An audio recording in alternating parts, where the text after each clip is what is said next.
Welcome. Tonight, I will take you to a forgotten place. A place where the moon whispers to the trees and a girl learns the secret in her blood. Before we begin, don't forget to like the video, subscribe to the channel, and write in the comments where and at what time you listen to it. You are part of this journey. Now, close your eyes, take a deep breath. If you are ready, let's move on to the story now. Alina turned 18 that morning, but there was no cake or gift to celebrate her birthday. Only the gray light seeping through the window and her mother's distant gaze. The villagers didn't bother with such things, as if time moved more slowly here, passing through a darker place. Her mother, Elia, remained silent all morning. She dipped her hands into the wet earth, running her fingers along the edges of an old book. As always, her eyes were fixed on the distance, but Alina felt something different this time, as if something was going to happen that day. When the sun set, Elia went outside without saying a word. Alina wanted to finally learn the thing she had wondered about for years. She quietly stepped onto the rocky path, leaving the wind's howl behind her, and followed her mother.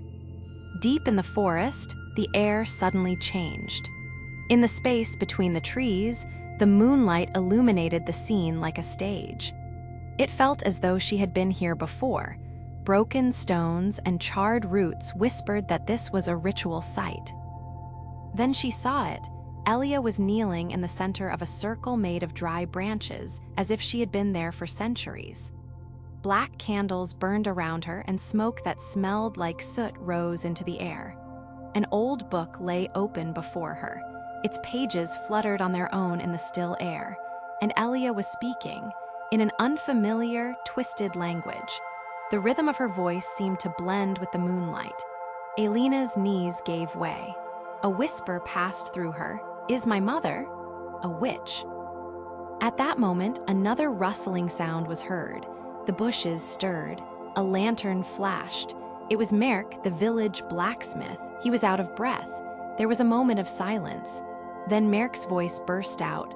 "Witch, I saw her with my own eyes." Elia slowly stood up. Alina took a step back. Merk backed away. The moonlight enveloped the clearing. For a moment, everything seemed frozen. Elia turned to her daughter. Her eyes were filled with tears, but there was no fear on her face. "The time has come," she said slowly. "For you and for me." That night, everything changed. On the way back to the village, Alina didn't say a word. Merk, however, talked until morning. He banged on the doors of the houses. He shouted in the village square. "Witch, she was performing a ritual. I saw it with my own eyes."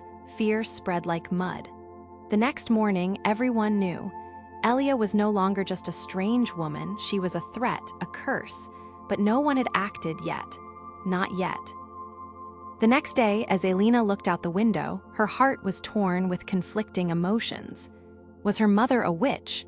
And if so, why hadn't she been afraid? But the villagers' eyes had already changed. Lips whispered prayers, hands searched for stones. And Alina, though she didn't understand yet, she felt that night was the last normal night of her life. The wind blew sharper that morning, as if it had mingled with hatred as it passed through the village. Alina was silent behind the window. Just then, the villagers gathered at the door. They didn't knock. The door was kicked open. Alina was scared and didn't know what to do. The blacksmith Merk entered first. His eyes were dark. Behind him were the village's oldest, women, men, prayers, spit, stones. Elia said nothing. He only sat up straight and bowed his head. "Everyone knows you're a witch now," said Merk, his voice filled not with anger but with fear. "We saw you performing a ritual at midnight. God does not permit this." Elia spoke in a low voice. "I did not harm you, I only protected you," a woman cried. A man raised a cross. A child clung to his mother's leg. Alina wanted to run to her mother's side, but someone held her arm, old Helga. "Don't close your eyes," she said in a trembling voice, "because darkness grows when you close your eyes." Alina's eyes filled with tears but did not close. They dragged Elia outside, to the village square. The stakes were ready. The logs were stacked. Alina watched her mother like that, crying and begging the villagers to stop. She murmured a prayer. Then someone shouted, "Burn!" The flames rose slowly at first. Smoke covered the morning sky. And then there was no scream. Elia didn't scream, she just stared at her daughter. Her lips moved. No sound came out, but Alina heard it.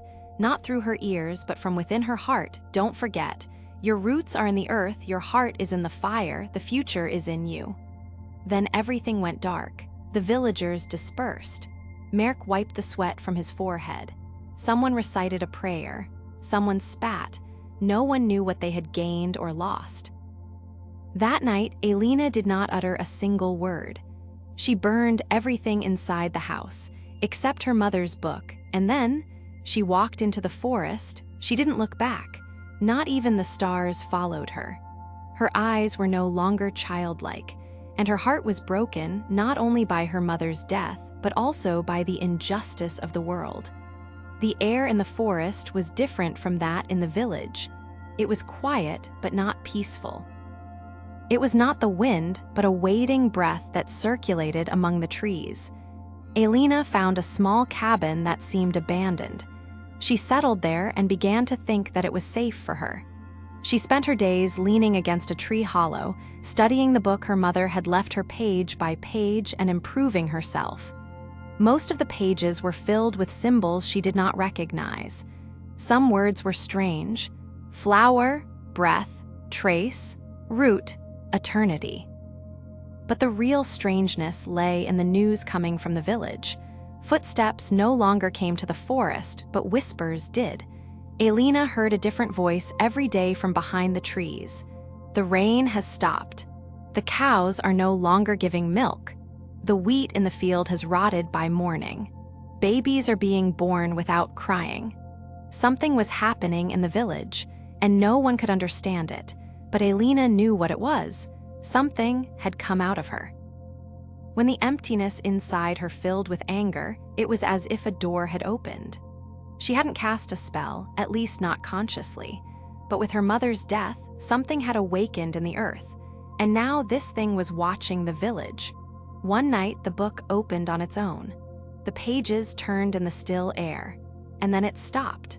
On the page where a spell was drawn, beneath the symbols, a line was written in an ancient language. Alina read it as if she knew its meaning. In the mirror of eternity, ask only once. There was a dried blood stain on the edge of the page. In the quietest moment of the night, Alina drew the symbols on the ground in the mud. The moon was directly overhead. She arranged the black candles. She softly murmured the words from the book. The earth trembled, and a silhouette emerged from the smoke. Her mother. Elia's face was pale but familiar.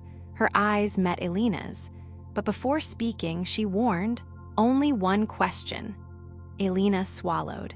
Her heart felt like it would burst from her chest. There were so many things she wanted to ask. Why hadn't she told her anything? Was she really a witch? Had she been the one to curse the village? Was it right to use magic for evil? But only one question came out of her mouth. Did I do these things? Elia's eyes welled up with tears. She bowed her head slightly. You didn't start it, but it was an echo within you. Alina froze for a moment. An echo? You are more than me. The voice coming from within you is ancient, older than the earth itself. But you can still choose your destiny. The spirit slowly dissipated. The smoke faded in the moonlight, like ash. When morning came, Alina tore out that page from the book. She buried it in the ground, because now she knew the thing inside her had no name, but it had a shape, and it had begun to rot the village. She hadn't cast a spell in the true sense yet, but the world had already responded to the darkness inside her. The wind had changed direction.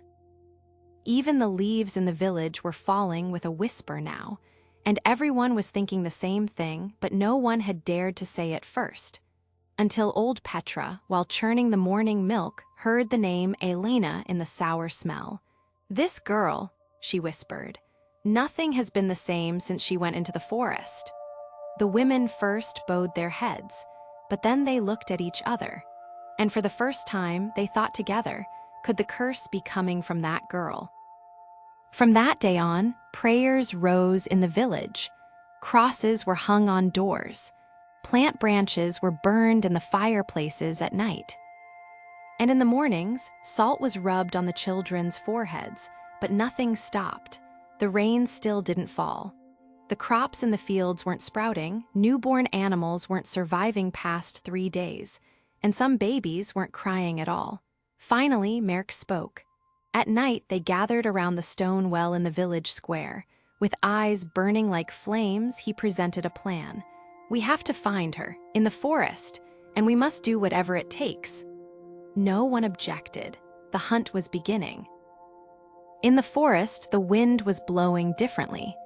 Alina was now reading the books in broad daylight. She wasn't casting spells, not yet, but the words were beginning to take on meaning. Words like decay, shadow, and root magic were finding their way into her mind. Every night she had a different dream. Children without mothers, unceasing fires, those who looked without eyes, and in the midst of it all her, Alina. When she opened her eyes in the morning, the forest's breath was different. A tree had fallen, but there was no sound. The ground was wet, but it hadn't rained. The sky looked clear, but the sun was scorching. And that morning, a sound came, close, footsteps, 2 people. Alina stood in front of her cabin, pressing the book to her chest. Her heart was beating so fast that the forest seemed to tremble with it. The leaves rustled. She tried to hide, but one of them murmured, "There's a sharp smell here, like burnt grass." Alina closed her eyes. If she was found now, they would win. But if she escaped, there would be more. She felt something stirring lightly in the ground. The moss under her feet seemed to want to pull her in. She raised her head. She looked up at the sky. There was no moon, but there was a sound. A sentence rose from within her. It was like a whisper. It wasn't his own voice. The time for hiding is over. That night, the hunters returned to the village empty-handed, but Merk didn't stop. "Tomorrow we'll go deeper," he said, and that night something happened in the village. The water in the well ran black. Someone woke up with a thorn in their mouth, and a child forgot his mother's voice. The villagers were too afraid to make a sound, but someone in the forest smiled silently. Alina. The forest was silent, but it wasn't quiet. Under every stone, between every root, something was breathing. And that morning, Alina woke up to a voice she hadn't heard in her dreams. It was a call. There was no name, there were no words, but there was a feeling guiding her steps. She didn't take her book. She didn't cast a spell, nor did she protect herself from one. She just walked. The moss under her feet moved with her. The trees grew denser. The sky almost disappeared completely. And then, the trees ended. Before her stood a large structure made of stone, half buried in the ground, covered in moss. The columns had collapsed, but the center was still standing. A round hall. 8 high stone chairs around it. Different symbols behind each one. In the middle, a spiral drawn on the floor with black stone, and a faint light rising from the spiral. Alina stepped forward without thinking. She walked to the center of the hall. The floor was cold, but it seemed to tremble deep within. Thin wisps of smoke rose from between the stones. Suddenly, the symbols behind the seats began to glow. Alina stopped. An unfamiliar echo formed in her heart. It was as if someone had once been here. Someone, and they were still here, waiting in the shadows. A whisper was heard, a single word, "Welcome," but the area was empty. Alina turned around. No shadows moved, but the symbols were still glowing. Then the spiral began to move. The light spun, turning the floor into the sky.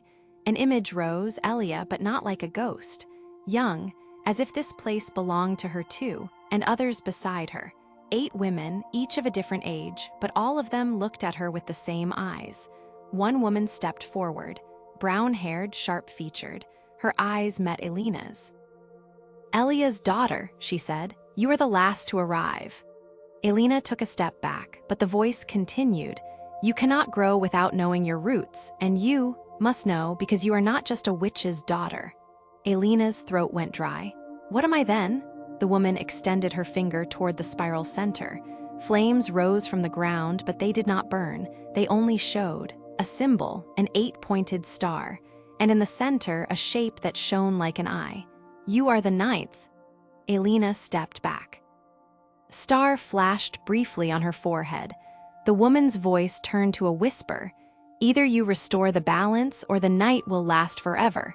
The light faded. The whispers ceased. The columns returned to darkness, and Alina was left alone, but her heart was no longer empty. A question arose within her. "What is my mission?" She closed her eyes. She took a deep breath. She sat down on the spiral, and for the first time, she chose to wait. When she returned from the forest, the moon was still in the sky. But this time, its light did not bring peace. It was a cold, knife-sharp whiteness. Alina's eyes did not glare, because she no longer needed light to see the shadows. The council had not given her any magic, but it had imparted the weight of words. The form of power was not in the hands, it was hidden in the will. When she returned to her small hut, she opened the book. This time, the pages did not turn on their own.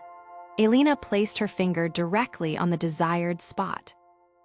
The seed of inner discord, it brings a person down. The page was yellowed, its edges charred. Below was a warning. Once scattered, it consumes only itself. But Alina read these words not with fear, but with resolve.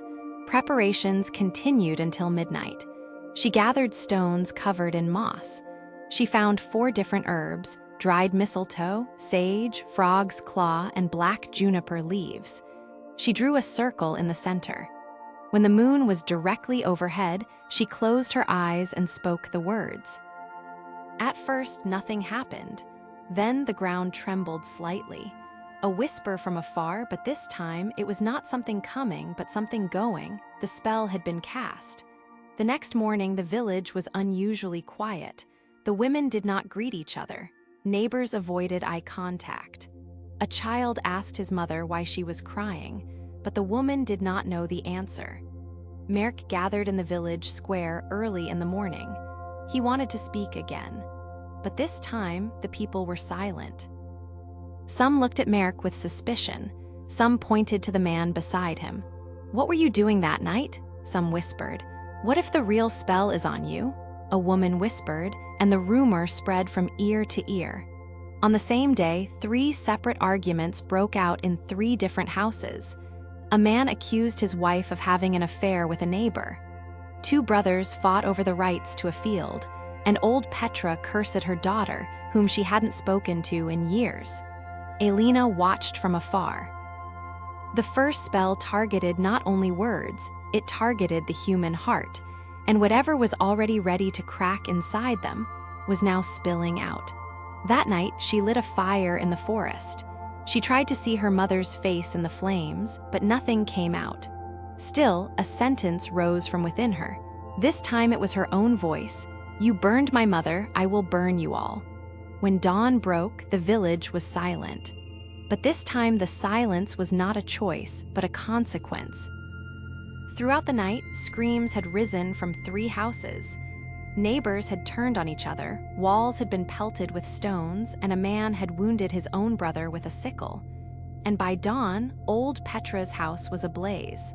No one knew how the fire had started, but everyone wondered why the flames had leaped so high, even though there was no wind. Petra couldn't escape. She had burned to death. The villagers didn't speak or look at each other that day. The children were silent. The bread didn't bake. The milk didn't boil, and the fountain in the square, that morning, for the first time, it didn't flow at all. In the forest, Alina felt it, not just the heat of the flames, but something cracking inside her. Guilt and satisfaction filled her at the same time. She had cast a spell like her mother, but not to protect like her mother, like they had burned a woman. Now she was burning the village inside herself, but at that very moment, there was a movement in the forest. Silent. Light. As soft as a breath. When she turned around, there was someone there, a woman, old but with a straight back, wearing a gray cloak like a veil, a strange calmness on her face, as if she hadn't spoken in years. Alina wanted to step back, but the woman gestured with her hand. "Don't run away, you sent the call." Alina's lips trembled. "I didn't call anyone." The woman smiled. "Ash calls the smoke. You are no longer silent. The forest answered you. I am that answer." Alina's throat tightened. "Are you a witch?" The woman approached. There were no footsteps. It was as if the earth accepted her arrival. "I was like you. I lost someone. I responded with magic. And then I became someone else." Alina's eyes filled with tears. She whispered her mother's name for the first time that night. "Elia." A flicker appeared in the woman's eyes. "Elia, I knew her. She was strong, but she was merciful. You are not on her path. You are on another path, and this path will either destroy you or transform you." Alina collapsed onto a rock. She had power. But it was formless. It was as if she could shatter everything but couldn't mend anything. The woman spoke. "I will teach you, but I cannot say what will remain at the end of this path." Alina raised her head. The wind stopped. The trees bent. And in that moment, a sentence burned within her. "I must be stronger, but first, I must know myself." Morning came with the mist. The forest was not silent this morning. The branches trembled, but there was no wind. The ground was wet, but it hadn't rained. Something had awakened. Alina followed the woman in the gray cloak. The woman's name had not yet been spoken, but Alina called her by a name within herself, Ash Mother. She led her into a large stone circle, a natural circle of 8 trees. Each one smelled different: sage, juniper, oleander, black pine, and the others. "This is the place of learning," said the woman. "Words are left here, and nature gives them back." Alina closed her eyes. The night Petra had burned was still in her heart, but this time there were no tears. That feeling had passed. The woman knelt down. She dug into the ground with her fingers, then she bit her thumb. A drop of blood fell to the ground. Every spell takes something from you, not just words, but your essence. If your essence is weak, the spell will take you. Alina wasn't afraid. She extended her thumb. She bit it. She dripped the blood onto the ground. The silence sharpened for a moment. Then the wind began. The leaves did not fall to the ground. They remained suspended in the air. And cool Anna spoke her first words. "Heavy air, take shape for me." Alina looked behind her. Nothing had changed, but then the shadows stirred. The sun had not yet risen, but it was as if a light was rising from beneath the earth. Alina suddenly felt a chill on her back. Someone was behind her. She couldn't see them, but they were there. The woman whispered, "The forest does not only teach, it also tests, and you are now being watched." Alina did not turn around. She only spoke, "Take whatever you want from me." The shadows took a step. There was no sound of footsteps, but the ground shook. And then a word echoed, "You're not ready yet." The woman bowed her head. "Now you've begun." When the sun rose, Alina was tired but felt more fulfilled. The spell was still in her mind. The blood was still on her finger. But for the first time, the power inside her felt familiar, not terrifying. Cool Anna sat on a stone. Her eyes were closed, but her lips moved. "Now you walk with the shadows too," she said. "And remember, shadows follow the light, but light also gives birth to shadow." That night, Alina didn't see her mother in her dream for the first time. Instead, she saw herself. Someone enveloping the village square in a black mist emanating from her hands. But there were no eyes on her face, only a mirror. When she woke up, her breath was taken away. But she knew one thing: she was no longer just a witch candidate. She had become a threat, and threats are either eliminated or subdued. In the heart of the forest, at the center of the stone circle, Alina knelt. The ground was cold, but her hands were burning. The Ash Mother was silent. Bent over, she was weaving a circle of dry branches. When the circle was complete, she spoke without raising her head. "If you wish to bind yourself to magic, an oath is required. Words come not only from the mouth, but from the soul. It is done with fire, and it cannot be taken back." Alina bowed her head. She no longer questioned the words. She was not afraid, because there was something stronger than fear within her, control. The Ash Mother stood up. Her robe dragged on the ground. She snapped her fingers. The circle burst into flames. The fire was high but silent. "Step inside," she said. Alina stepped into the ring of fire. The world went dark within the flames. Sounds faded away. The colors faded. And a dream began, or was it real? It was hard to tell. There was no forest, there was no village, only endless blackness. And in the middle of that blackness, the same face, Alina's face, but her eyes were empty, pitch black. She seemed to be facing herself. The empty-eyed Alina spoke. "What do you want?" The real Alina replied. "Power. What will it give you?" "Revenge. And what will remain afterward?" Alina paused. She couldn't say, because she didn't know.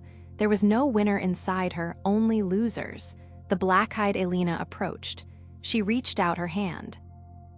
When she touched her, the real Alina's skin didn't burn, but it felt as if her insides were on fire. "Don't forget," she said. "No matter how much you burn, the flames always leave a mark." When Alina opened her eyes, she was still inside the circle. The fire had gone out, but it was dark around her. The sky was bright red. It was like morning in the middle of the night. Ash Mother looked at her. She smiled. "You have sworn to the fire. There is no turning back." From that day on, Alina changed. She no longer needed books. Spells lit up in her mind on their own.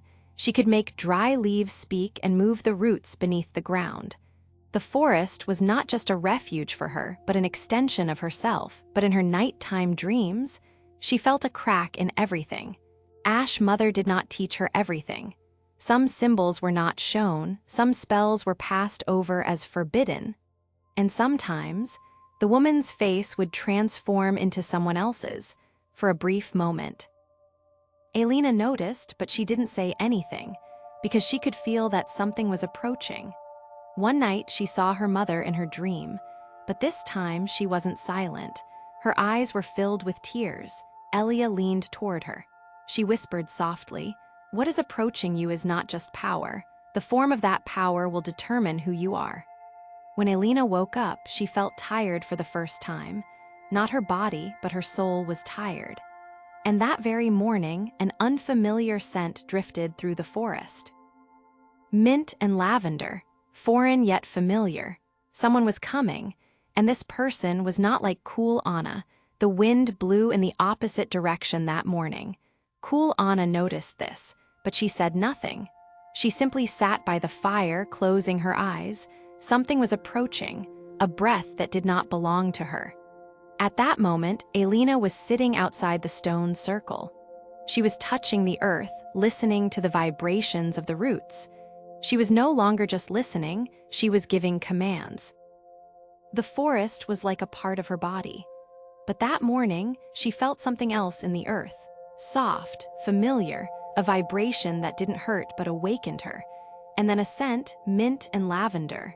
Alina closed her eyes for a moment. This scent carried a distant memory, the lullaby her mother sang while combing her hair.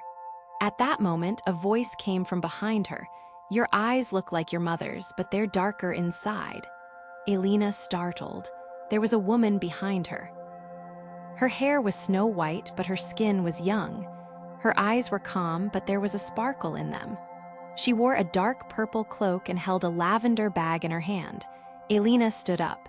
"Who are you?" The woman smiled, but it was a weary smile. It was as if someone who hadn't spoken in years was finally beginning to speak. "I am Myra, your mother's oldest confidant. I shouldn't have come to you, but time is running out." Alina stepped back. "My mother is dead." "I know." I didn't see it with my own eyes, but I felt it. The same fire that burned her heart also burned mine. Alina's voice trembled. "Did you come to stop me?" Myra shook her head. "No, I came to warn you because they're watching you." Alina's expression changed. "Who told you? Did the Ash Mother send you?" Myra's eyes flashed. "The Ash Mother is using you." For a moment, the world fell silent. Even the trees didn't move. It was as if a secret had fallen to the ground. and the earth didn't want to swallow it. Alina's voice was cold. "What do you know?" Myra took a deep breath. "I met her years ago. She was with us once, but then she went after forbidden knowledge. He sought the lost one, a spell promising infinite power, and to avoid paying the price, he chose to use others' power." Alina fell silent. Another crack formed inside her. Myra approached. She didn't take Alina's hand, but she came close.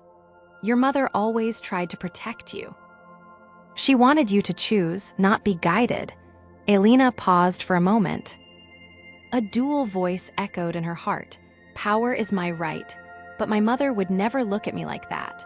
Cool Anna was watching from a distance. Her eyes were closed, but she could sense everything. A whisper reached her ears in the darkness. "Myra has arrived." And the woman smiled. "Just in time, she needs to be broken too." Alina asked Myra one last thing. "Do you want to help me or send me back?" Myra's answer was, "I just want to give you back your right to choose. The rest is up to you." And then she placed the lavender pouch in Alina's palm. "Open it when you place your hand on your heart. If there's still something there, it will show you the way." Alina set out at dawn. Myra was by her side. The shadow was now behind them. The ground was softer. The forest was breathing more lightly. The wind was no longer silent. It whispered an old melody. "Return." Days later, the village's stone paths came into view for the first time. Roofs could be seen through the branches. Alina stopped. Myra spoke quietly. "Are you sure?" Alina nodded. "This didn't start with me, but it will end with me." When she stepped into the village, everyone stopped. Baskets fell from their hands. Water spilled. Children fell silent. A woman cried. And Merrick, the first person to drag Elia into the fire years ago, he took the first step. He approached slowly. He bowed his head, and he knelt down. "Forgive us. We created the darkness. We wronged you and your mother." Then the old woman Helga spoke. Her high-pitched, trembling voice filled the square. "Elia performed a ritual every month. We thought it was for evil. It turns out she was protecting the village every full moon." Myra stepped forward. She opened her robe. She took out an old parchment. It was filled with Elia's handwriting. It wasn't magic, it was like a prayer. "Take the earth's anger, calm the sky, do not harm my children." Alina couldn't hold back her tears. These words were the prayers her mother whispered every night. While she slept, her mother had always whispered them. A silence fell over the square. The birds chirped. And at that moment, the first raindrop fell to the ground. Months later, the earth breathed again. Alina walked to the center of the square, to the place where Elia had been burned. She dug into the earth with her fingers. She buried a jar. Inside were a few grams of her mother's ashes. She placed a sprig of lavender beside it, and she whispered softly, "Rest in peace now. I will not forget you." And neither will they. Myra stood a step back. The villagers approached one by one. Some bowed their heads, some left flowers. No one spoke, because sometimes silence is the greatest apology. That night, for the first time, everyone in the village had the same dream, a full moon in the sky. Beneath it, a woman, Elia, her hair blowing in the wind, light in her hands, and her voice spoke a single sentence. "Those who do not know darkness cannot understand the value of light." At the edge of that forest, where once only whispers were spoken, stones began to pile up. Alina was shaping the earth with her hands. Myra was directing the wind, carrying leaves to the roofs. The villagers watched from a distance at first, but over time, some brought wood, some brought stones. And no one called Alina a witch anymore. Now she was the one who walks in the light. The new building was not just a school. It was built in the shape of a circle. Each corner represented an element of nature: earth, water, air, fire, and spirit. In the middle was a large table. Around it were 7 stone seats. Alina was the 8th. The 9th was left empty. "We are waiting for the one who has not yet come," she said. When the first students arrived, their eyes were shining. One was the son of a shepherd, one was a quiet girl, one was the child of a lonely widow. They all felt something, and they all wanted to ask the same question: will you teach us magic? Alina knelt down. She spoke softly. I will first teach you silence, then observation, then fearlessness, and then magic will come from within you. One of the children whispered, can we become like you? Alina paused for a moment. Then she replied, you don't have to be like me, it's enough to be yourselves. The first lesson at school, to feel the direction of the wind without touching it. The second, to ask questions of the earth. The third, to find your way through a dream. But the most important, you cannot understand light without entering darkness. Every evening, Alina lit a candle in the middle of the school and said these words: everything we learn today is the light we hold in our hands in the next darkness. As the days passed, the school grew. Not only children, but also young people, the elderly, and even those from other villages came. Alina was no longer alone, but most importantly, she no longer felt alone. That night, she saw her mother again in her dream. Elia was waiting at the gate of the tower. She smiled. You did more than that. I only protected you. You transformed? Alina knelt down, but Elia lifted her up.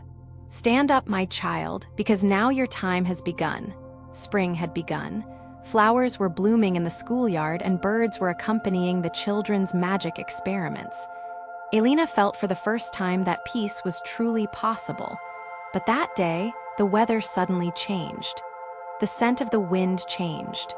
A heavy, burnt smell mingled with the scent of lavender and earth. One of the children whispered timidly, Alina, someone is coming. A man appeared at the door. He wore a long black cloak, had gray hair, and eyes filled with shadows. There was neither anger nor a smile on his face, only a cold expression. I've heard a lot about your new school, he said. His voice sounded as though it came from the depths of a dark well. So Elia's daughter has become the Witch of Light now? Alina stood tall. Who are you? The man approached. The earth beneath his feet trembled. My name is Kaelin. I was once a student of the Ash Mother. I know what she has planned for you. And I'm warning you, magic isn't meant to protect the weak, but to guide the strong. Alina narrowed her eyes. This school doesn't force power on anyone. We learn, we share. It's something you can't understand. Kaelin smiled sarcastically. How much you resemble your mother. She also believed that love could bring balance to this world, and she died. You'll follow in her footsteps. Myra came out of the courtyard at that moment. Her eyes widened when she saw him. Kaelin, are you still alive? There was both fear and anger in her voice. People like you can't kill me, said Kaelin. Because you only defend, I attack. Alina gathered her students behind her. There will be no fighting here, she said, but Kaelin raised his hand into the air. A gust of wind knocked one of the children to the ground. This is your test, my daughter, Kaelin said. If you are strong, protect them. Otherwise, the school will be destroyed in its first year. Alina took a breath. A dark spark appeared in her heart, the feeling of revenge she had felt before. But immediately afterward, her mother's voice echoed, there is no light without darkness. She raised her hands. The roots beneath the ground came to life. A protective circle formed around the children. The wind swept over Kaelin, but the man remained standing. Kaelin stepped back. All right, you won this time. But remember, Alina, darkness always returns. And he vanished into the shadows of the forest. That night, as Alina sat by the fire, Myra spoke. Kaelin was one of the council's darkest students. His presence shows that the old evils still linger here. We must be prepared. Alina closed her eyes and whispered, I'm ready. But this time, I'm not alone. The moon was full. But this time, it didn't frighten anyone. At the top of the tower, the students were lined up. They all held small candles in their hands. Alina slowly climbed the stone steps. She wore a white robe with a lavender pattern. Her face was tired but peaceful. Myra was right behind her. Her old eyes held pride, her tired body held hope. Tonight, Alina said, is not just the end of a lesson, it is the completion of a life. The children looked at each other. None of them were children anymore. Some could read dreams, some could grow a seed without speaking. All of them had found the light within themselves. Alina raised her head to the sky. She closed her eyes. The wind brought a whisper as it passed through her hair, her mother's voice. "You are no longer alone. I was with you, and they will be with you." A tear rolled down her cheek, but this tear was not one of pain. It was a tear of gratitude. The next morning, a stone was erected in the village square. The following words were carved into the stone: "Magic, when taught with love rather than fear, transforms into eternal light." The villagers and students planted lavender together in the ground. This was no longer just a village. It was a circle of wisdom. Years passed. White strands appeared in Alina's hair. But the tower's light never dimmed. New students arrived, and new ones welcomed them. Myra, however, one morning she bid farewell to Alina. She returned to the earth, became the wind, but her name was inscribed at the tower's highest point. The last light keeper, Myra. And one day Alina woke up quietly in the morning. A little girl was waiting at the door. "I have strange dreams," she said. "I don't know my mother, but I can smell her in the wind." Alina bent down. She looked into her eyes. "Welcome," she said. "Your place has already been prepared." And so the story ended, but the light continued.